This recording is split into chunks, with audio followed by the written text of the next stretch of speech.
Olá pessoal, tudo bem? Nós vamos falar hoje sobre a questão que envolve a diferença existente historicamente no contexto cultural de duas coisas distintas, diferentes, da mensagem que foi passada pelo Messias e anos, dezenas de anos depois, literalmente, o como isso acabou sendo transmitido e foi ensinado por Paulo.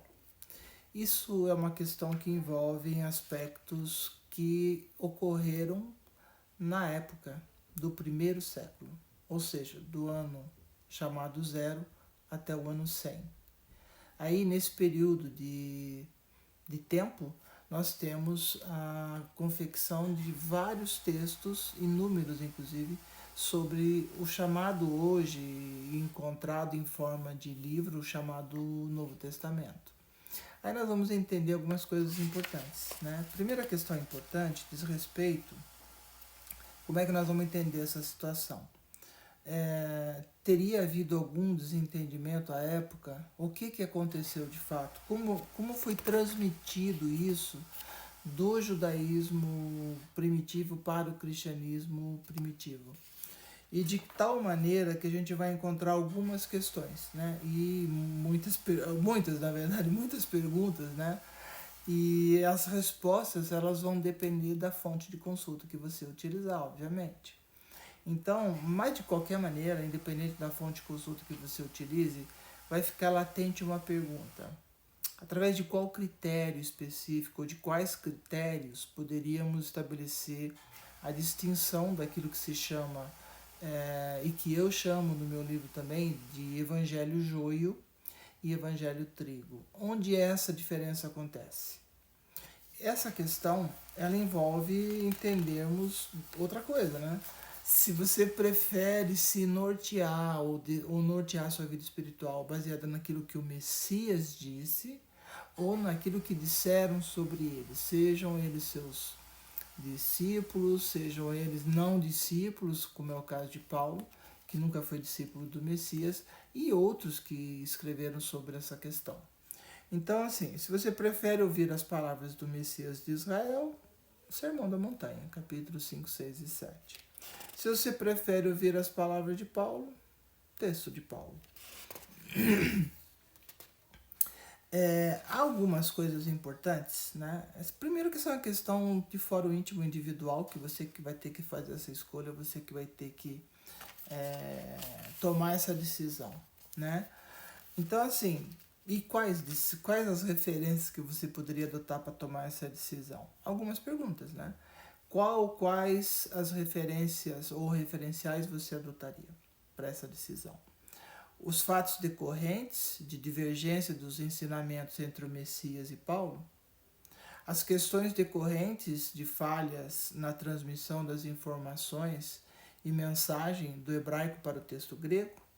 As divergências culturais entre a cultura grega e a cultura hebraica?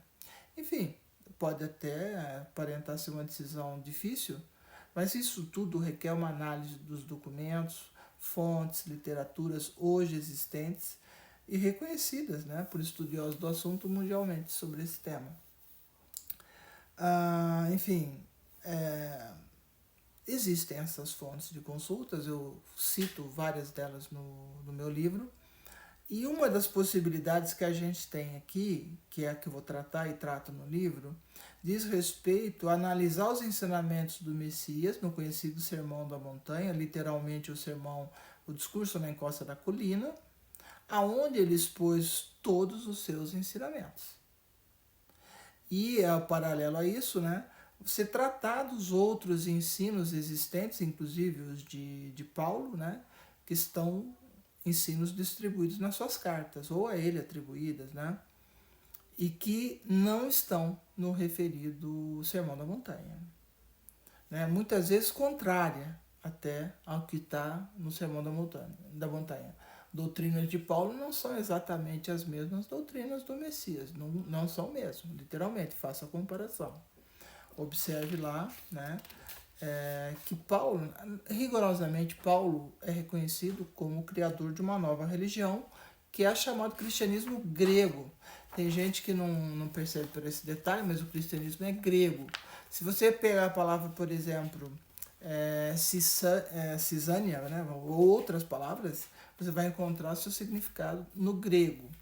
Né? Então, o primeiro passo é isso, né? Para você entender melhor essa questão, você tem que ter o texto hebraico, tem que ter o texto grego para poder fazer a comparação entre os dois, né?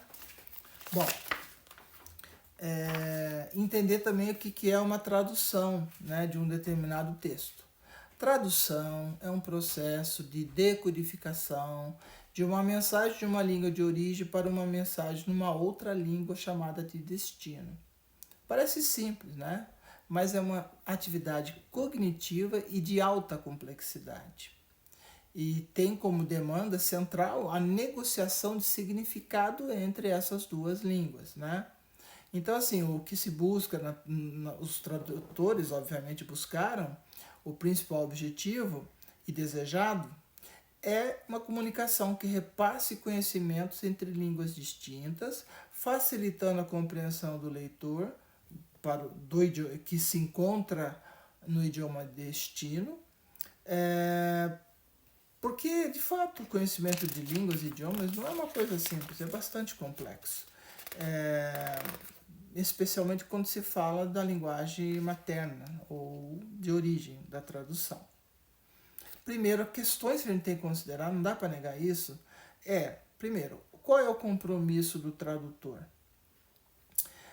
Lembrando que todas as traduções feitas até hoje foram feitas por tradutores humanos do sexo masculino. E daí decorre um questionamento esperado, né, sobre qual é a formação desse tradutor. Se ele tem conhecimentos dos idiomas distintos e de culturas diversas, estudos, experiências vividas pelos tradutores, qual era o ambiente político e social que foi feita essa tradução, os idiomas escolhidos e qual era o conhecimento desses tradutores sobre esses idiomas, qual era a visão da época deles e do mundo de cada um deles. Então é extremamente importante conhecer quem fez a tradução, onde ocorreu, quando foram feitas, o que pensavam e viviam esses tradutores, bem como as suas tendências filosóficas, políticas, pessoais, comportamentais e religiosas, dentre outros aspectos importantes que ocorreram naquela época, naquele período em que a tradução foi realizada. Então, basicamente, traduzir é isso, né? Passar um enunciado emitido numa língua determinada, que chama língua-fonte, para o equivalente na outra língua, chamada língua-alvo ou destino. Partindo do princípio que ambos os idiomas sejam muito bem conhecidos pelos tradutores, né? Então, assim, de tal maneira que se torne compreensível, né? Para alguém que, porventura, desconhece a língua de origem, né? Agora, quando a gente fala de Bíblia, a gente não pode esquecer uma coisa importante, que é o seguinte, tanto nas traduções como um ponto de partida para essa questão que nós estamos colocando aqui. Delimitar se esse debate vai se restringir a critério religioso ou de princípios acadêmicos científicos. Nós estamos falando do maior best-seller da história da humanidade, né? Um compilado de textos com tradução para mais de quase 3 mil idiomas, né?